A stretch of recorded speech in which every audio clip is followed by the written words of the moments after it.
Hey everybody, it's Rebecca. I hope you're having a great day. And I'm going to answer Jeanine's question because it was something she posted in the comments after the last Facebook Live I did about employing people. And I think it's a really good question. So today I want to just talk a little bit about some things to consider when your practice is overflowing. A lot of you think, oh my gosh, I'm booked out. I'm turning away business. Should I rent some of my space out? Should I hire someone? Should I have an independent contractor? What do I do? And this probably is going to lead into a conversation about whether or not you should hire people at all and just some really important things to consider. So if you are in that spot in your practice or you're creeping up on it or you're somebody who's been considering a future of hiring somebody or just expanding, this will be a really important segment for you to tune into. So if you're watching live or if you're watching the replay, just comment underneath, say hi, let me know who you are and what's happening in your part of the world. So, and for those of you that don't know me, I'm Rebecca Overson. I've been a licensed massage therapist since 1995.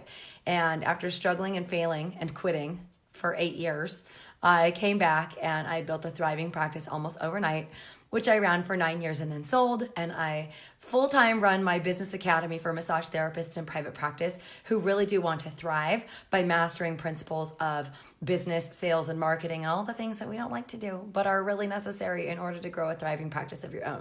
Okay, so that's who I am. That's why I'm here. And this is being broadcast inside of the Art of Building a Successful Massage Practice, which is my free Facebook group for massage therapists all over the world. All right, so here's Jeanine's question. I'm going to read it to you.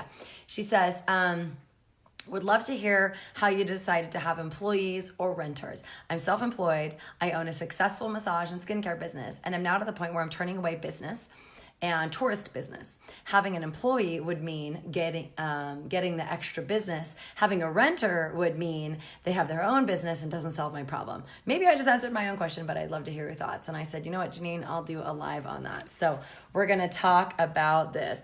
So first and foremost, I want you to know that it is totally fine to have a practice that is fully booked and to turn away business. You're not losing anything. Your practice is full.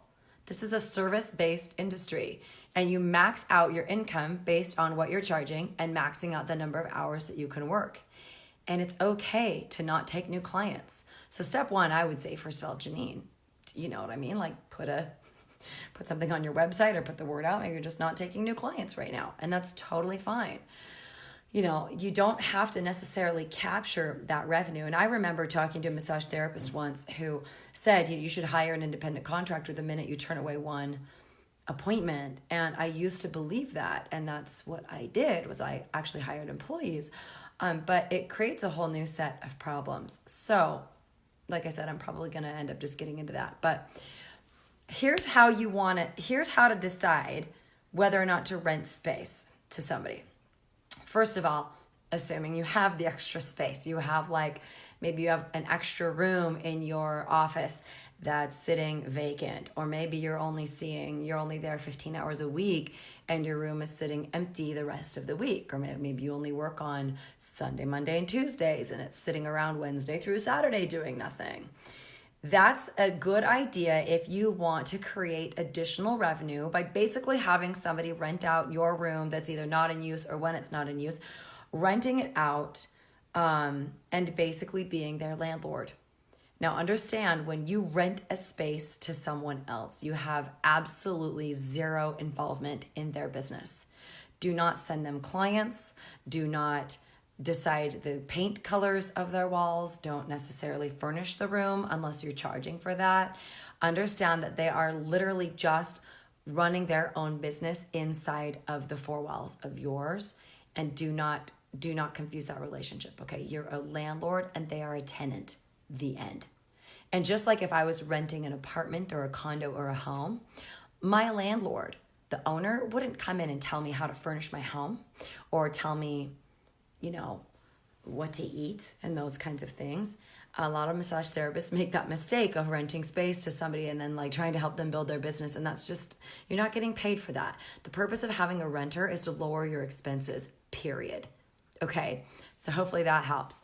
Now, Jeanine's other question was saying, should I have an employee? Okay. So this is, like I said, this is just, we're going to just go in real quick too. some of the mistakes that I've seen so many people making when it comes to the mindset about hiring employees. So the number one thing is, if I hire somebody, I'm going to make more money. I'm telling you right now, you need to hammer this into your head. Employees will cost you money first before they make you money. If you're hiring somebody to see 5 clients a week, 10 clients a week, I guarantee you the expenses of employing that person is probably not worth it. You're probably losing money. And remember, although we're all big-hearted, generous, wanting to help people kinds of people, your business, a business exists to create a profit on services or goods sold. And it's foolish as a business owner to just put I just want to help people first without thinking about the harsh reality of your profit margin and your bottom line and your expenses. Okay, so realize that employees can actually cost you more money than they make you. And that's because of the liability involved. And just to paint a picture of this, I had an office employee that made a mistake, didn't file a certain thing, and I got slapped with an $18,000 penalty by the state of Utah because my office manager didn't file. I won't get into the details of it, but you know what I mean? Like, I was liable for that. She left the job. I had to pay the bill. And we don't think about that. We don't think about the mistakes that our employees can make, the liabilities of employees. The benefit of having an employee obviously should be that they're generating way more revenue than what they're costing you to be employed. And if you aren't really clear about what I mean by the costs of employing someone, first of all, again, chime in, those of you that are in other countries, Canada, the UK, all of that stuff. Obviously, I'm an American. I'm speaking as to the rules here in the United States and specifically the state of Utah. But hiring an employee is going to cost you a payroll service. You're going to be paying state and federal income taxes. You're also going to need to have a workers' comp insurance policy on all of your employees, unemployment. So there's like a bunch of different taxes and liabilities. Then you also have to, then you assume all of the actual hard liabilities of employing that person. Let's say an employee locks the keys inside the clinic or something like that. You have to pay a locksmith to go get it out. You will be covering all of their mistakes. Let's say an employee does a terrible thing and just absolutely ruins your reputation or something like that. You will pay the price of that. Do you see? So there's tangible and intangible costs of having an employee that fall into the liability category, as well as just the actual hard expenses. The other thing too is that, you know, you're paying your employee, let's say 30% of whatever you're charging for services. You have to ensure that whatever you're paying the employee makes sense to you financially based on what your profit margin is, your revenue, and things like that. Okay, so just, oh my gosh, having employed, I think I last counted in 10 years, I employed like 80 people, not all at once, but in a period of 10 years, went through 80 different employees, front desk, you know, administrative employees, as well as massage therapists. I mean, God bless them and I love them and I learned so much from them, but they also ripped my heart out. It was a really hard lesson learning how to employ people. Okay, so there's another misconception of having employees, which is I'm going to work less. I can just have my employees do all the work. And I'm going to tell you right now, you will be working every hour that your employees are working. So let's say you see clients from 10 o'clock in the morning till 3 in the afternoon, and then you think you want to have employees from 3 p.m. till 9 p.m., you will be working till 9 p.m. Because whether you're in the office or not, you need to be available for those employees. If they have issues, questions, did they run the laundry? Did they shut the lights off? Did a client cancel last minute? You know what I mean? You will still be running the business every hour that your employees are working. So you'll actually be working more when you have employees because you're responsible for leading the business and you know, providing leadership to your employees. Another thing a lot of massage therapists think is, well, I don't want to burn out. You know, I want to save my hands. I want to save my body. And so I just want to transition more into managing people so I'm not working so hard. I'm telling you right now, just because you're a good massage therapist does not mean you're good at managing people. In fact, please understand those are two totally different skills. Totally different skills. I have a graduate of my program. She just graduated. She got into my program because she wanted to manage more and work less. By the end of the program, because I have a way of helping people get really aligned with what they want, she actually fired all of her employees and went into solo practice. Can you believe that? And she was an established practice because she got straight with that, oh my gosh, I don't want to be the boss. I don't want to take the heat. I don't want to be in that situation. I only brought people on because my goal was to make more money and work less. But she realized with 4, 5, 6 employees, she was working more and making less. And that's really typical unless you have massive volume of employee or of sessions. Let's say, for example, you want to be able to pay yourself a salary of $100,000 a year, running the clinic or running your practice while you have massage therapists doing all the work. You're going to have to generate $600,000 to $1 million of revenue before you can really pay yourself that $100,000 a year. It's not just, it's a quantum leap. And I want to bring my business partner in here to speak to this more because he's just an expert when it comes to employment and independent contractors. But he teaches that as a coach in my program, and he teaches that to our students that have or want employees, which is that it's not just hire 1 or 2 people. In order to actually make a profit, you need to hire 6 or 7. And they need to be full. And most massage therapists go, whoa, I don't want that. I don't want to be I don't want to be in charge of that. It's a lot of responsibility, a lot of liability. Okay. Another mistake is that a lot of massage therapists, because they have this overflow, they think, I'm just going to grab an independent contractor to help me. And I'm going to tell you right now in the United States, that is rarely a good idea. It's rarely a good idea. The Department of Labor changed the requirements for independent contractors because they want everybody covered under U.S. employment law. This happened around 2016, 2017. So if you got advice from your attorney or CPA 10 years ago or even 5 years ago, that information has changed. So having an independent contractor can actually royally screw you up if you're not doing it right. And it is not a way to just quickly employ somebody because you don't want to deal with the paperwork of hiring somebody. That's a big mistake I see. And then another mistake I see is having no contractor, no agreement, no job description, no administrative policies and procedures and a contract in place of this is your job, this is how much you get paid, this is how to request time off, this is what's expected of you, this is what I as the employer will provide.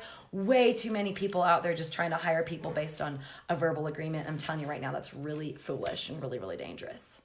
And then I think my last tip of the day is the mistake that massage therapists make when they want to become an employer is they want to be an employer because they want to help massage therapists grow in their own practices. That is called building your competition, and that is foolish. You should be protecting yourself. You don't hire people and groom them and then let them leave and take your clients with you. That's really foolish. Most serious businesses have some kind of non-compete, non-disclosure, non-circumvention. You do not want to do that. I know we want to help people, but you need to be protective of your business and your efforts and your resources that are going into building your business, and not let that giving heart in you just want to help everybody. You'll literally just bleed out and sabotage your business. Listen, you guys, I've literally talked to thousands of massage therapists, not just in my Facebook group, but on the phone for people that book discovery calls to see if my business program is right for them. And I've seen so many people making this mistake. Just last week, I talked to guys, I just really want to help massage therapists, thrive. And I wanted them to be contractors and they can go out and do all these out calls and chair massage. And, I don't care if they take the contracts and take the business. And I was like, you're basically giving your contractors the license to steal from you. What is the point of that kind of business? So, you have to have that business brain going on to balance out the giving heart. And as I've always said, success is 3 things. You got to have all 3 things. It's doing what you love, making a difference, and making a living. And if you're not doing all 3 of those things, you're going to be unfulfilled and you're going to have problems. If you're making a difference and doing what you love, but you're not making a living, you're not going to be able to do it very long. If you're making a living, but you hate your job and it makes a difference, but you hate it, you're not fulfilled, it's not going to last very long. So you really do have to be that 2-headed monster of like the heart and the brain in order to run a business. And that's why I do what I do. It's the number 1 skill that is missing in this field that I'm out to provide is how to think like a business owner so that you can create this vehicle for your passion so that you can create structure around what you love and what you're gifted at so that it can become a fulfilling and sustaining and profitable practice for you. So is that helpful, you guys? Let me know what you think. Any questions, comments? What did you learn? What questions do you have for me? Let me know in the comments below. And I see a bunch of you watching, but lots of you just listening in, so I don't see any questions. Hi, Mark. Hi, Rach. Hey, Cass. Hey, Sarah. Oh, it's all my peeps.